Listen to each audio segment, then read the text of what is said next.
శీర్షిక ఆకుపచ్చని జ్ఞాపకం. నా చిన్నప్పుడు మా నాన్న చొక్కాకు గొప్ప మహిమ ఉండేది. ఎప్పుడు జేబులో చేయి పెట్టినా ₹1 అయినా ఉండేది. నాన్న కాలం చేశాక ఆయనతో పాటు ఆ చొక్కా మహత్యము పోయింది. అందుకేనేమో అందుకేనేమో చిల్లరను చూసినప్పుడల్లా నాన్న గుర్తొస్తాడు. స్వేదాల జడివానై మట్టి పరిమళాలను ఆస్వాదిస్తూ విరామ చిహ్నాలేవి లేని అన్ని దారుల్లోనూ నాన్నే. పథకం కోసం 10 పదుల బరువెత్తితే పహిల్వాన్ అంటారు. కోటి కోసం క్వింటాళ్ల బరువెత్తిన మా నాన్న మాత్రం కూలోడే. నల్లని మబ్బుకు చల్లగాలి తగిలితే అది వర్షిస్తుంది. కాని నాన్న మనస్సు అన్నం ముందు కూర్చున్నప్పుడల్లా పళ్ళెములో వడ్డించిన నీ ప్రేమకు రోజు రోజుకు రుచి పెరుగుతుంది. ఓ ముద్ద నీ నోట్లో పెట్టి ముద్దు చేయాలనుకుంటే మన మధ్య విధి అడ్డుగీత వేసింది.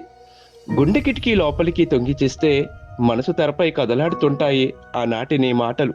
గుమ్మం చిన్నదైనా గుణం చిన్నదైనా తలెత్తుకోలేమన్నావు. సూర్యుణ్ణి కాల గడియారంగా పెట్టుకున్న నాన్న ఓ రోజు గోడ గడియారం ఎందుకు తెచ్చాడో అని అడిగితే పొద్దుపోయే సమయాన్ని లెక్కేసుకుంటూ పొద్దుచ్చే పనులు చేయొచ్చు అనేవాడు.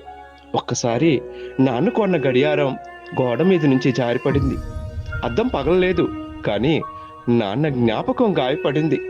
నాన్న పదం వినపడగానే గడియారం వైపు చూస్తాను, నాన్న వస్తాడేమోనని. నాన్న శోకాల చీకటిలో విసికిన పేగుల మూటను నానపెట్టి తానై కనిపించని పునాదులుగా మలుస్తాడు బిడ్డల భవితా సౌధానికి.